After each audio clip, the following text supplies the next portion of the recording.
So we have a stakeholder in the XRP community who is involved in all of these verticals, right? They're involved in stablecoin access, in custody, payment orchestration, like really, really cool things. And that's why I like when you remember like last week you talked about Fig, when he said the community should support Ripple as much as possible because they have the most leverage to push the XRP Ledger forward. This is like basically a visualization of that, because they are involved in everything. Yeah, it's a proof that they are actually now combining everything to one big one-stop shop where everything is offered for whatever you want, and they offer every kind of service. Back to Ripple payments, that was like a very interesting news, specifically timing-wise. Timing-wise, it was very interesting. Hey and welcome to Krippenreiter TV, our weekly series on Monday, hosted by me, Krippenreiter, and my regular co-host Vet. This week was packed with news around Ripple Prime and Ripple payments and the fact that Ripple seems to be ready now for enterprise-ready on-chain finance, as they call it. About the Clarity Act, it is sadly still not enacted, and it seems like stablecoin yield is the absolute end boss for both parties. Let's see whether Brad is right with the Clarity Act getting enacted in April. Hey Vet, what was your highlight this week? Something special for you? Well, once again, Charles Hoskinson did crash out, and True. I don't know how he thinks this is like a diss or bad. He was like, and it looks like XRP would be grandfathered in and cut out like his own the chain that he co-created, and he was like, this is like a bad thing, I feel like he may be like a little bit too principled here. Which, you can respect that the person says like, hey, they want like everything included into the Clarity Act, more a holistic view. But just like David was posting about, shutting the door, not trying to shut the door behind competitors. And so even though if you have the option, but if you are really forced, right? Like if you're forced, if you have no other choice, you will choose that. So if you look at the Clarity Act and maybe indirectly what the negotiation is, around this with the banks, it seems to be a very compromised approach, right? Like you need to make a lot of compromises here and there and say, hey, look, we're going to do this, but then you give like us something back. They say that the crypto community did a lot of steps, towards the banks, for example, with the yield, with the stablecoin yield, as you mentioned. Now it's time for the banks basically to approach, right? Like we need to find a way in the middle, else it's just not fair. We will see. The door is wide open, as Brad said. Yeah, door's wide open. What I thought was pretty funny was Charles saying that XRP got a free pass, which is absolutely mind-blowing because out of all currencies, out of all projects, XRP was the one who didn't get a free pass, right? Isn't that... It was always like the other way around. It was like, hey, by the way, I have my funny, that pointer? Yeah, you have to point at stuff again, right? Yeah, I need to do that. Funny enough, I was yesterday, late in the morning, for me. I couldn't sleep. I was like, okay, let's do a recording on maybe some educational stuff. And I kid you not, I was like really far into it, and then I made a mistake. It was I had no efforts to go back and redo it, because by the way, all these educational videos that I did, like also in the past, they took so many attempts, and like a 10-minute video, easily, sometimes 2 hours, of just redoing stuff constantly because you made a mistake, then you need to redo.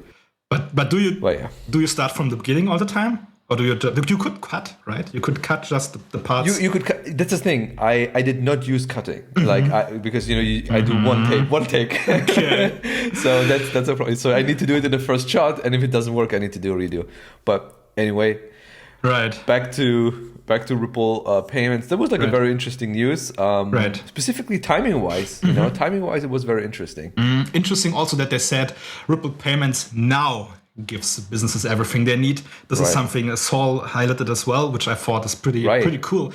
Because because context matters and words matter, and there is like no reason to say now if you don't mean it. So for me, this was already like they kind of highlighted or hinted at the fact that maybe now, as permission tax is live, maybe now is really the time to really go on chain, as they say, enterprise ready on chain finance, leverage what is there, leverage compliance and regulation that is already there in some countries, and make it possible actually to use what Ripple is offering, like all these products, and use the XRPL even to make everything more efficient and more faster and more secure. And what they highlighted in their article is in their press release is how they will do end-to-end stablecoin trading, basically. So they have like the platform for everything now, for every customer that they have, and they have a lot of partners. And we will go over the partners in a minute. But they made this very beautiful big picture here with the stablecoin payments landscape, with all the things you need for a global platform for stablecoin trading and stablecoin payments. And they kind of proved that they have everything now. Everything is in place. Everything they need for stablecoin payments and stablecoin trading is there. Now they have like all the things they need. Stablecoin access with Ripple USD and all the other things. Maybe if we do a little bit of memory, which is funny because they always said Ripple, they didn't say what kind of product they use for what they offer.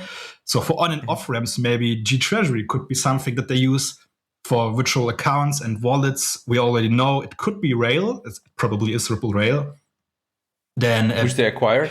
Right, all these products they acquired. They rebranded them to Ripple and then whatever the company's name was before. And for payment processing, maybe Ripple Payments, and payment networks also Ripple Payments. Then the orchestration could be Ripple Rails as well because of Bridge. I actually used Bridge the other day to connect an American bank account to a fintech company where I registered. So this is maybe something Ripple Rails will do as well. Then obviously Ripple Custody, right? Which we know will do tokenization on XRPL. But by the way, on the on an off ramp, I believe that's like more like they say stablecoin access is like RLUSD, but I feel like on an off ramp is sort of also RLUSD because you kind of on ramp with RLUSD into the blockchain. True. But I guess they mean actually on ramps. That's why they listed more. With all the banks connected. Yeah, true. Payment networks we already had. Which is Fireblocks as well, right? This is one of the interesting things here is that you want. So we have a stakeholder in the XRP community who is involved in all of these verticals, right? They're involved in stablecoin access, in custody, payment orchestration, like really, really cool things. And that's why I like when you remember like last week you talked about Fig when he said like the community should support Ripple as much as possible because they have the most leverage to make like to push the XRP Ledger forward. This is like basically a visualization of that because they are involved in everything.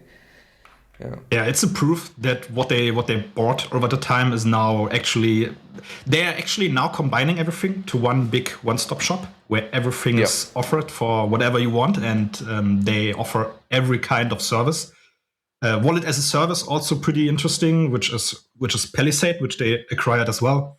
We already know Nodal Finance uses it and Soil as well, so there is usage, and it's institutionalized custody, so it's very secure, and you can even use it with passkeys, as we know with Nodal Finance, for example. And then obviously, lastly, blockchain, obviously XRP Ledger, representing Ripple in the sense because Ripple obviously wants to settle on XRPL. And also interesting here, the DEX, they say XRP, not XRP Ledger, which is actually good because I like that they are cutting out the ledger. I try to do this as much as possible too nowadays because, for Ethereum, it's like it's on ETH, it's on Sol. Nobody says Ethereum Ledger or the Solana Ledger or, you know what I mean? Like, It makes it weirder, that we make such a active distinction where they classify this, together as Ethereum is Ethereum, right? True. And XRP is XRP, Solana. It just makes it easier. I sometimes think we want to be too correct all the time. Yes. So overly correct, semantically correct at all costs, and by doing so, we actually scare away the people that want to use XRP. Doesn't matter if it's XRP the coin or XRP Ledger the blockchain. In the end, they are scared away because they can differentiate between it, and maybe at least on a brand perspective, they probably shouldn't. Because in the end, and plus, you cannot use the XRPL without XRP, so why make the huge difference all the time? And plus, it's sort of if you look at ledger is even a term that is nowhere used, right? Like in normal crypto, nowhere used aside from the hardware wallet. Right. So when you say ledger, people think like of the hardware wallet. True. It's like you say the XRP DLT, like distributed ledger. It's like nobody says that. Yeah. I think even like if you would remove the ledger and replace it with blockchain, Right. that would be slightly better, but still worse. But it would be better if you say, because ledger, nobody says that. And we already saw this with the blueprint that Ripple released the other day, which we talked about as well, where they said XRP blockchain. They didn't say XRP Ledger because, as you said, XRP Ledger is probably pretty confusing for most people that are in the ecosystem right now, in the crypto ecosystem in general. Because, as you said, Ledger is like, if you think of Ledger, you think of the hardware wallet. I got confused by that, by the way, because at the conference, someone asked like, "Hey, where are you coming from? Sort of from which chain you're coming from?" I said XRP Ledger. He said, "Oh, Ledger, like hardware manufacturer." I said, "No, XRP Ledger." He didn't know what I meant until I showed him the coin on the CoinMarketCap. I said, "No, XRP. Do you not see it?" I said, "Oh, XRP." So, yeah, just as a side note. Yeah, it's funny, and like it's funny in the sense that we probably should drop it at some point. Just call it XRP, or if you want to be semantically correct, say XRP blockchain. But XRP Ledger, I think it's more confusing than helpful. Yeah, you might just as well say XRP DLT, decentralized ledger technology, and just kill it completely.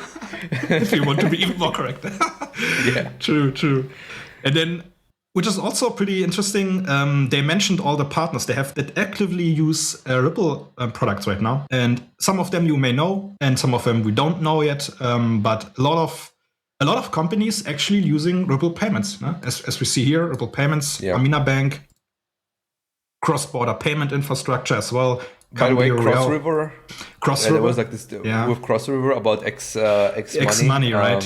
It was the second bank sort of that introduced a payment provider goes into Ripple payments or back then. Yeah. In 2014, there was the second one who they onboarded to it. Yeah, so there are many connections, and it proves that at least the product is working. Now we want to see it on chain. Obviously, we want to see the XRPL being used, the XRPL DEX, which is why permission DEX was so important. Now we are all waiting for permission DEX, right? I hope we will see it live and more actively leveraged in the future. So fingers crossed. One more topic about Ripple Prime this time was the integration with the Coinbase derivatives contract suite, which is actually not cleared by the XRPL, sadly, which we can see on CoinDesk. Well, as it says, Ripple adds Coinbase crypto futures to its 3 trillion clearing platform, but it actually clears using Nodal Clear. Nodal Clear. Right. Yeah. So in the future, this is what I'm hoping to see, is that Nodal Clear as the clearinghouse to the middleman in a trade that gets executed. I want to see the clearing happening on chain, on XRPL. On the XRPL. It's faster, it's more efficient, it's transparent, it's decentralized. 24/7. Yes, very important. This is how it should be. I hope this is where it goes in the future. For now, it's Nodal Clear. It's a step. Yeah. I guess it's a step, right? You need to start somewhere. You need to first get them into the door. This is basically working them with Ripple Prime. Next step would be to slowly roll it out on chain. Yes. And as they said, post-trade settlement is the goal, right? To do the settlement on XRPL after the trade. XRP as a settlement layer. I mean, it goes back to the really basics that seem to be the most interesting. People come up with so many interesting like use cases for XRP, but it's the simple fact that you just have a settlement layer. Right. That's it. Yeah. Sometimes the boring and easy stuff. The first ideas why we all loved blockchain in the beginning is why we are still here. Because some people say payments are dead, settlements are dead. Right. You see, it's not true. It's not true. It's still not solved. But the technology is there. We have to start somewhere. First step, second step. At some point, we will settle post-trade on XRPL. I think this is where it's heading. Then, as we see with David Schwartz, he agrees. Hilarious. At least with the penguins. They are there. Awesome. He found some little He's penguins. in Australia. I mean, for people who cannot tell, like because he was like at the XP Australia Summit. True. And koala selfies, Kangaroos. Was there a kangaroo though? I don't know. But There's a kangaroo, yeah. yeah. Wallaby. Was it a wallaby? I don't know. Who knows? What I think is pretty funny that the Joey wallet is actually the logo from the Joey wallet is also a kangaroo. Yeah. So maybe he is hinting at Joey wallet. Who knows? But he is definitely in vacation mode. Yep. Drinking. Cheers Chilling. to you, David. Pretty fascinating. Cheers to you. Which leads us to the news, which David thinks seems to be important, which you also should think is important, which is the addition of Ripple Prime to DTCC. And as they say here in the picture, it's added now. The clearing broker, again, just like with Coinbase, again, is not XRPL. Purse. It's Purse 0443. And if we check what is Purse 0443, it's Pershing LLC, is a major clearing firm and subsidiary of the Bank of New York Mellon Corporation. So BNY Mellon, there is already a connection between Ripple and BNY, which makes it interesting that exactly this company seems to do the clearing. But obviously, as we know with Ripple Prime, we hope to see XRPL doing the post-trade settlement at some point. But for now, it's Pershing LLC. And the executing broker is Hidden Road. And so Ripple Prime. And they do OTC. This is what is highlighted You know what's interesting? This comes Pershing is actually very known in the military, specifically in the American, because the Pershing was like actually one of the very important tanks in World War II for the Americans versus Nazi Germany back then. So interesting name, Pershing. It's also part of the logo from their military logo for the tank crews. Still Pershing, interesting. Yeah, pretty interesting. Why is this important in general? Because the opportunity is gigantic. Like if we see, if we go to DTCC on their website and we look at what they processed in securities transactions, it's valued at $3.7 quadrillion. And yeah, for asset servicing for securities issued across 150 countries, which is gigantic. Yeah. But it needs to be cleared at some point. And what is clearing? Clearing is the intermediary between the buyer and the seller. So in a financial market, if you trade, you execute a trade, a transaction, you have to clear, you have to settle. For now, the settlement, as we know, is Pershing. In the future, it hopefully post-trade settlement will be the XRP Ledger, which is an opportunity of $3.7 quadrillion worth of securities transactions. You know, this is like this is a target market that people want to go after. Right. That's why, when you are building something like for builders, you should strive to go north to these target directors, not see like the 90 people in a Twitter space or X space say, if you guys are all would buy my product, this is just gotta get the TAM up, as Saul would say. Yeah. And you see that here, 3.7 quadrillion. Get into those markets. It's the most lucrative. Even if you just get 1% or even 0.1%, you are just still That's the math. into trillions, Exactly. which is crazy.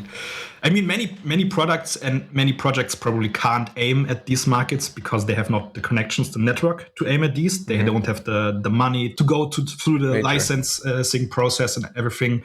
They don't have holding corporations and everything set up to make it legitimate.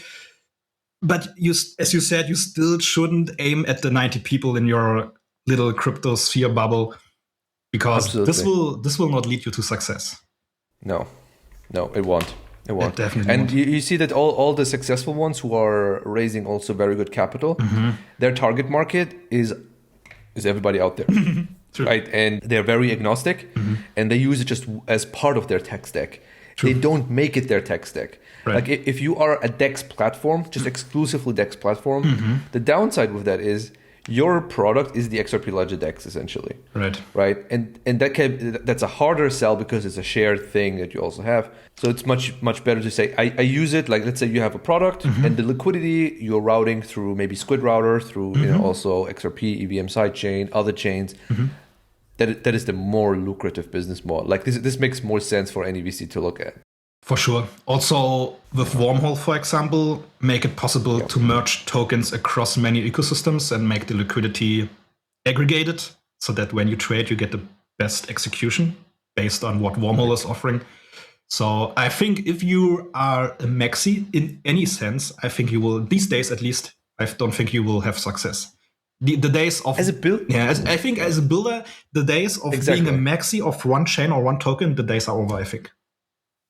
It's just too difficult to acquire customers. Right. You cannot just force people into one solution. You see this with Ripple. Yeah, Ripple true. doesn't say only XRP Ledger. If they do only XRP Ledger, they wouldn't have no customers. Right. But they say we offer multiple, and they know XRP Ledger is the most efficient.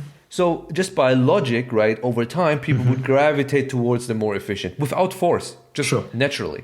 Sure. This is the smart play. You just don't hard force it. I mean, Ripple can still try to optimize everything in a way so that the more logical choice of XRPL gets even more logical over time. Right. But as you said, I don't think Ripple should force it. They don't do it. All their products are agnostic. They tried that, by the way. Like David Mate said, like I think in the beginning, right? Years ago, they tried in the beginning exactly. It didn't work because, of course. True. Yeah. And if something doesn't work, it shouldn't be forced. And if the XRPL is good for payments, it shouldn't be forced for data storage, for example. Absolutely doesn't make any sense. Luckily, we didn't do it. Other chains did it, which is fine. We can, because of the multi-chain ecosystem that is out right now, we have the possibility to connect everything, and we can choose very specific use cases for very specific chains. And I think this is what will be successful in the future. And we will talk with little spoiler. Next episode will be with Dennis, as we will talk about the XRPL sidechain, which is about a new XRPL sidechain that Dennis proposed for options trading only, which is the same spirit like Hyperliquid did with Perpdex trading, which seems to be very successful, which is why Dennis tries to do the same now with options trading. We will interview him next week, so stay tuned for this. Yeah, and just also one thing, different chains have different purposes in terms of what they're good at and optimize for. It's just a matter of what you believe is an interesting use case. The people who are more on the XRP Ledger, they believe like settlement, payments, money, these things, just having something very neutral, decentralized is the way to go. And other people might think, hey, heavy smart contract is the way to go. That would be your Ethereum side. And the XRP Ledger will never compete with Ethereum on like the heavy smart contracts, but that's also not the goal, as we know. Right. It's just that, for different use cases, there are different chains optimized for different things.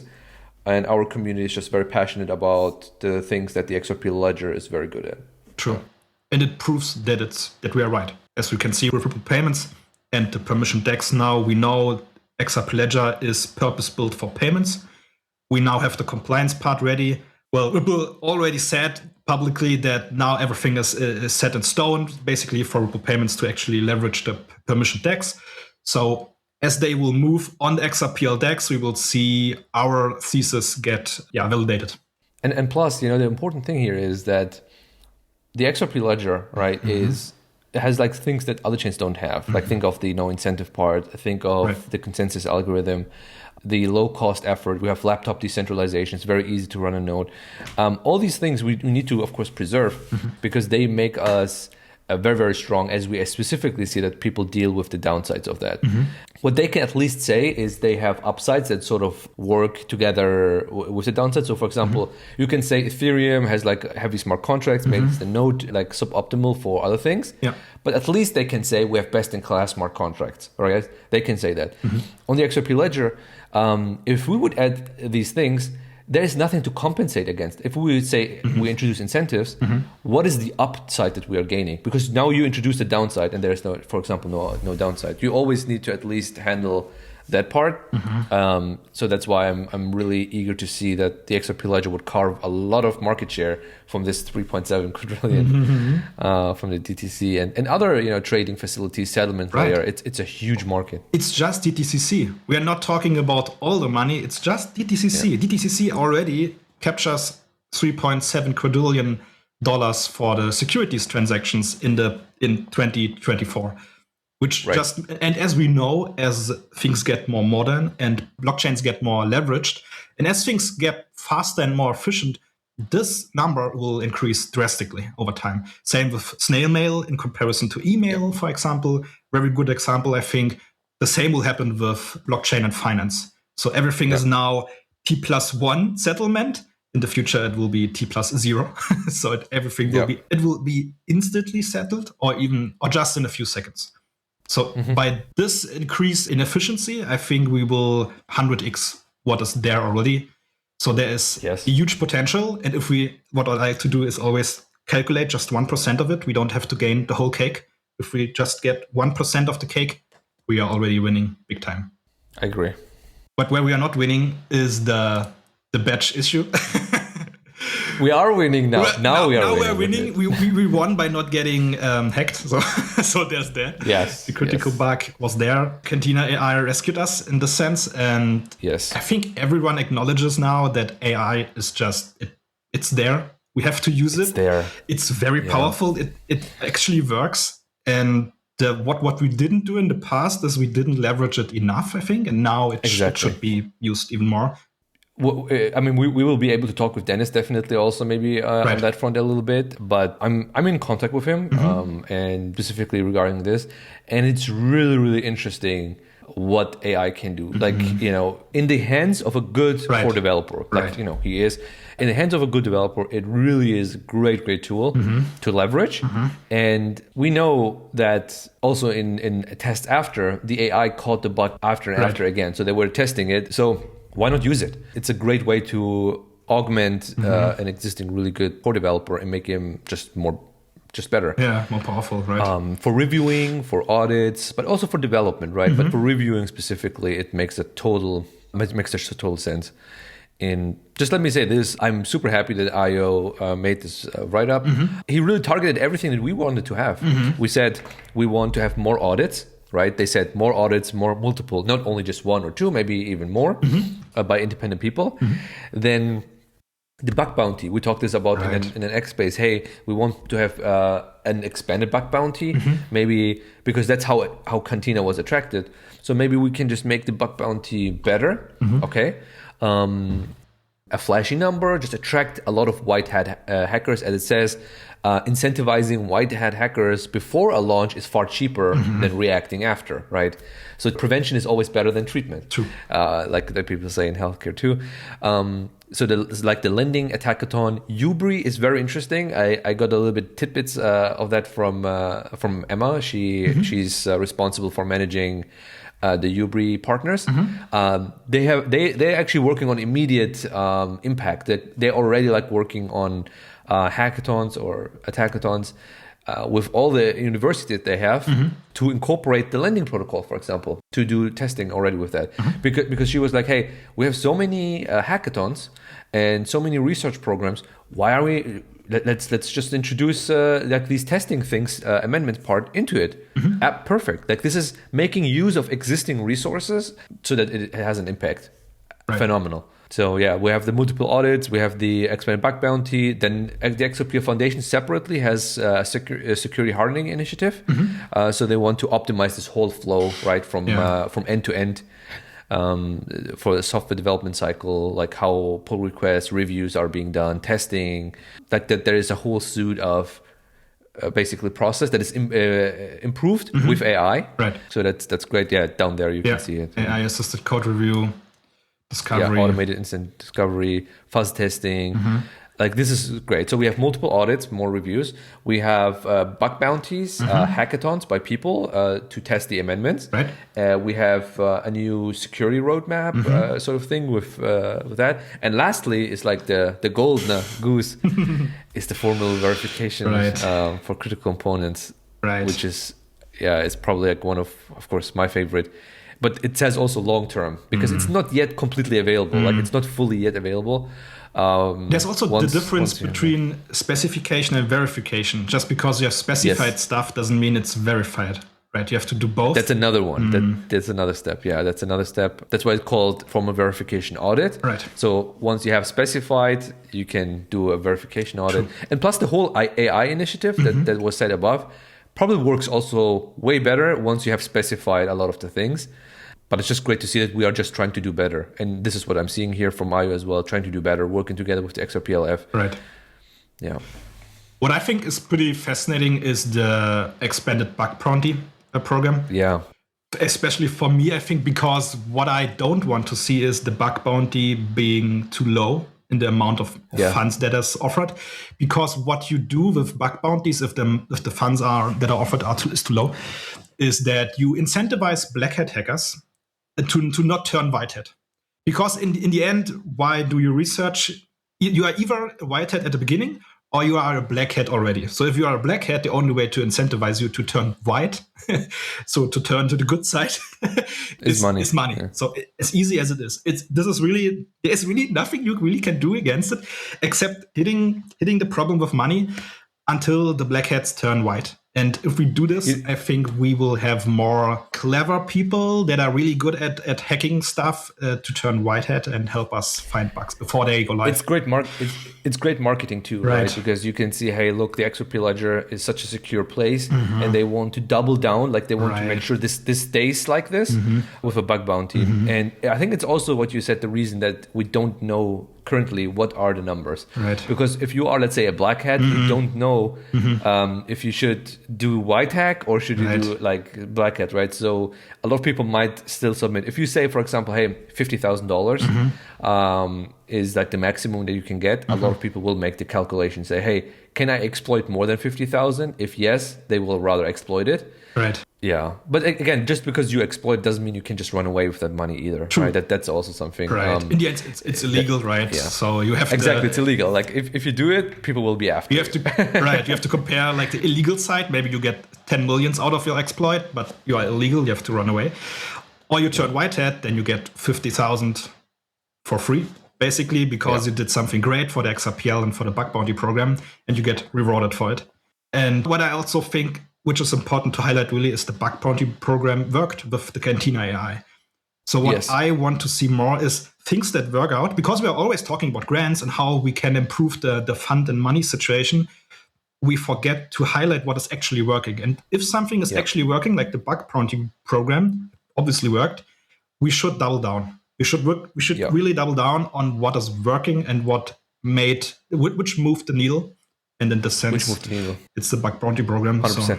You know, on part of the bug bounty program, also incorporate some of the feedbacks. Like I know that Daniel has like his own opinion about this because he dealt with it. And I would love to take this, of course, like, you know, what he said, like in terms of his experience, and just incorporate this. For example, maybe the feedback, maybe like how you deal with it. Because I actually was talking with Cantina. I was talking, hey, can you give it just some improvements about the bug bounty?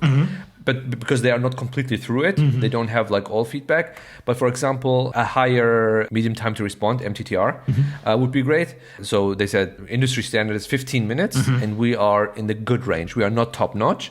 We are not the worst, but we can do, of course, also better there. But yeah, double down on what works is definitely one thing. And yeah, bug bounty, I believe, is the best. And leveraging Ubri, because there are the researchers, they can do a lot of theoretical testing. And you have a ton of students that also can just kick tires of an amendment. You have a ton of students that say, just here's an amendment, just, you know, do whatever you want. Just show if something doesn't work. And if you have so many partnered universities, now you open up to so many developers that actually don't exist on the XRP Ledger, now can actually test these things out.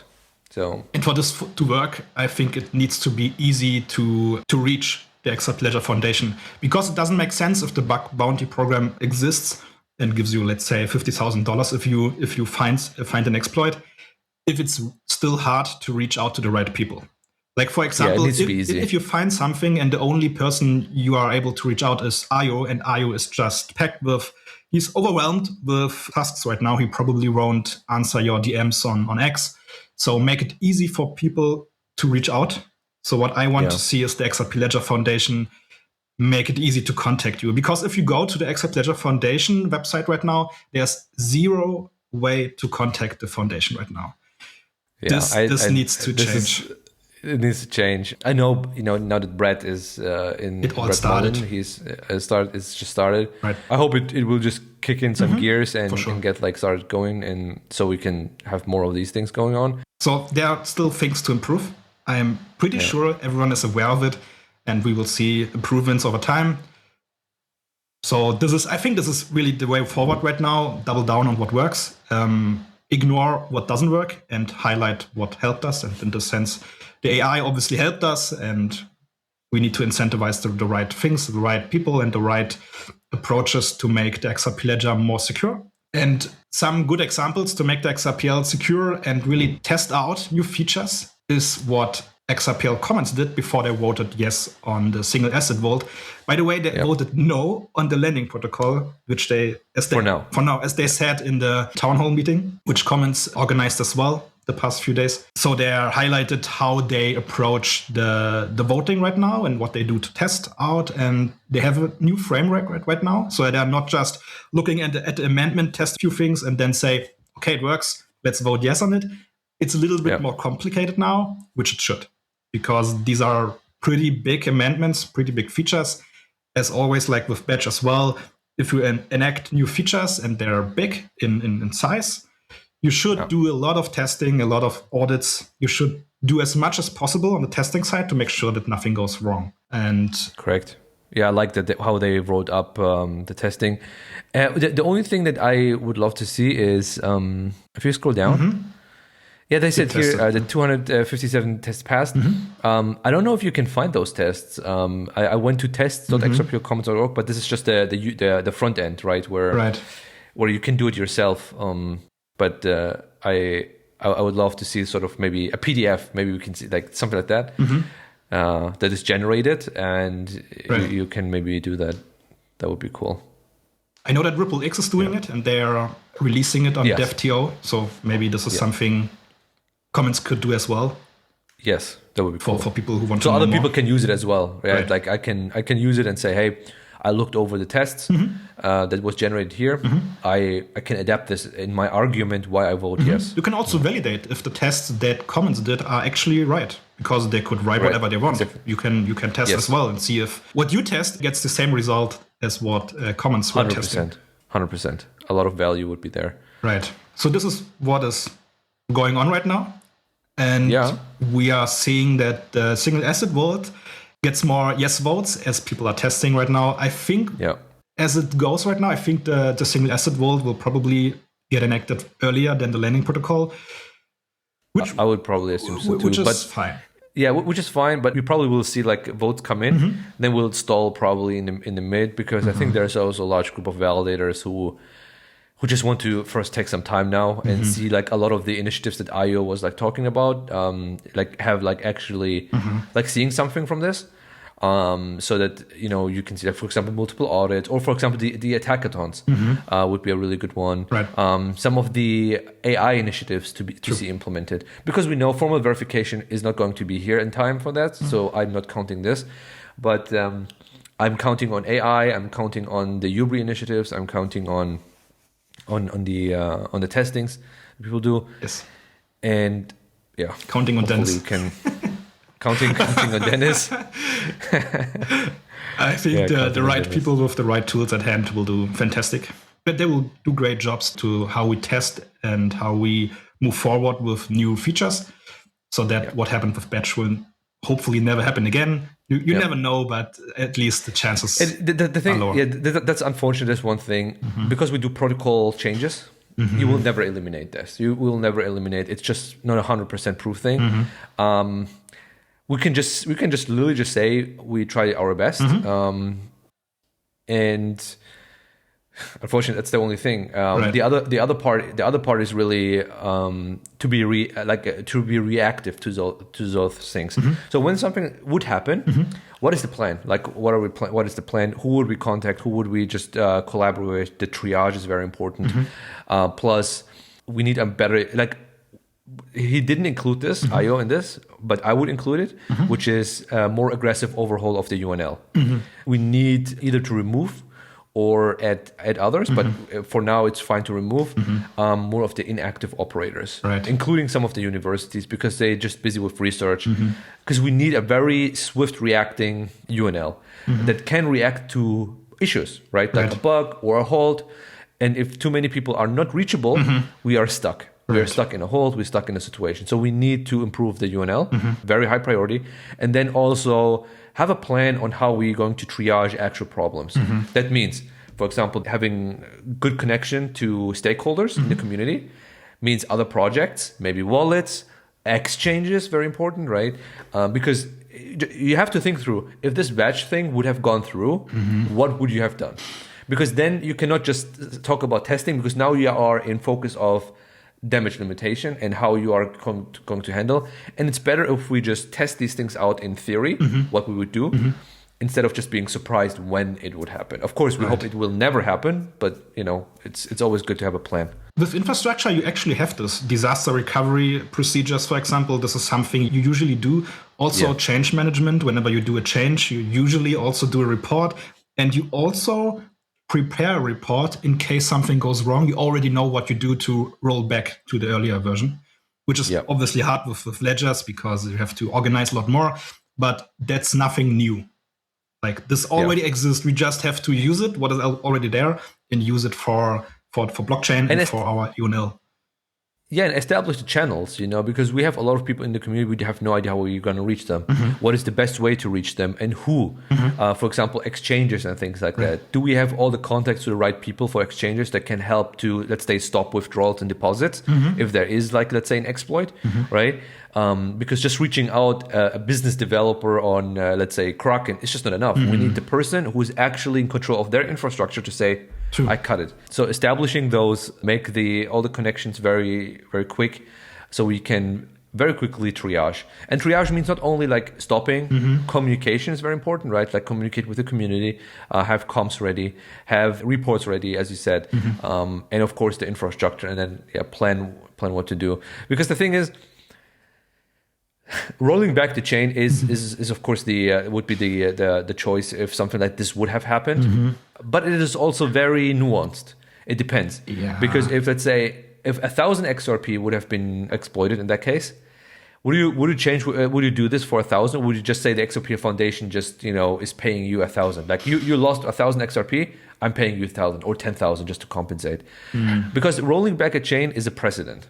That's a really, really precedent, and you need to be very critical, like when you're using it. Yeah, I think I personally, I think I would always be again, depending on the situation, obviously, but in general, I think for 99%, I would say we should never roll back, because if we say we are we own a decentralized network and code is law, and then we decide that code is not law anymore for whatever reason, then it kind of, Well, the thing is, it's all at the matter of, at the end, it's social consensus. True. If everybody agrees on something, right, then there's nothing wrong with it. True. And plus, when you have a bug, then the code clearly didn't work as intended, right? It was like not something like we had with the Bitcoin bug with the 184 million or billion that was minted in 2013 or so. And they rolled back, actually, because there was a bug that minted billions of Bitcoin. They rolled back because it was not intended to be like that way. On the XRP Ledger, I think you would need something in that vicinity in order to really make a rollback. Like, that's why I said it depends. Like, for 1,000 XRP, no. Yeah, true. But let's say if 50 or 70 billion of XRP would have been exploited, and the person who exploited it would just burn it all. So they wouldn't try to exploit, they would just burn it all. And the question is what you're going to do. Are you going to say, okay, we're just going to live with it, or just going to roll back? You're kind of forced. Either way, it's let's be honest. Either way, it's But then you are kind of forced to do it, because what do you want to do? Use a network without any XRP left because everything got burned? Exactly. But this is the problem with bugs like this, because we might be forced in a situation where there is no way out but the worst case, which is like rolling back the chain. And the problem with rolling back the chain is not only this whole coordination part, but hey, reputation not good. The look would be not good. It would be just a catastrophe. Let's be honest. It would be just a nightmare. That's why we need to double down on these things, because we want to prevent, and also be very mindful with protocol changes. Right. At the end of the day, protocol changes should be very, very surgical, very surgical. Like, I bring this always up, but let's say you are an institution, you're using the XRP Ledger for settlement. Maybe you have other partner banks, and you're independent from Ripple. You actually don't care about Ripple. It's a really beautiful thing. You use the XRPL. Now some developers introduced a new amendment, and this amendment is now messing with you. It has nothing to do. This is an NFT amendment. You are payments. You have nothing to do with it. Sure. But because it's one protocol, now they're messing with you. So I believe as we even grow as a network, amendments will become way harder to push through because there will be more stakeholders who are being more conservative. Sort of we go into this Bitcoin, you guys get into this Bitcoin direction because people will be just more and more critical. Let's say the XRP Ledger right now, 80 billion or so market cap. Let's say in the future we have like 10 trillion market cap XRP. 10 trillion, okay? And we have a ton of tokenized assets and all of this.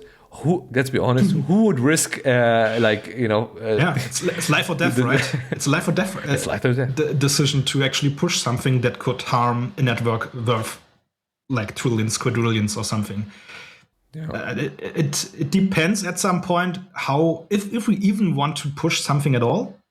I think we always will push something because in IT things change all the time as things get more modern and they change and we have to adapt, or else we end up being Bitcoin or we end up on a layer 2 or something. If we want the layer 1 to be successful and powerful, we have to change sometimes something.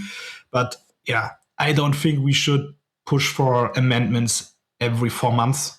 But let's say if granular ones too. Right. It should really be a big thing to change something. And it should maybe even take years to convince the whole 100%. UNL to do something. And 100%. 100%. Because it just gives also that the time that you need to test these things out. I'm not in favor of moving fast and just because all the things that we have talked about, you cannot spend much time doing these things if you just move too fast. It's just the nature of things. And then maybe things like formal verification and smart contracts will come more into play as they make like more sense for those things. Batch would be always an amendment because that makes always makes sense as an amendment, not really as a contract. So in that case, it is what it is. Yeah. We need to strive definitely for better, but it's always that lingering fear. What if and what could. But we need just to be responsible. There's a lot of people who have a lot of value on this network. They hold a lot of XRP and things like that, and we need to be very mindful. That's what I'm saying. I think we are doing a great job. You are doing a great job as a DUNL validator. Yeah, and I thank you. I thank you for being a good validator and to steer the communication and make the XRPL more safe and highlight what is important right now. And for always joining the session as today. 100%. Thanks for... And next time with Dennis. Yes, next time with Dennis, we will talk about XRPL sidechain, which is about options trading, which is just a white paper proposal right now. We will talk about AI audits and also about the AlphaNet, the quantum network. Ooh. So it will be fascinating. So until then, I hope everyone had a fantastic day and I hope you are doing great right now. And until next time, bye-bye. Ciao, ciao. Bye-bye.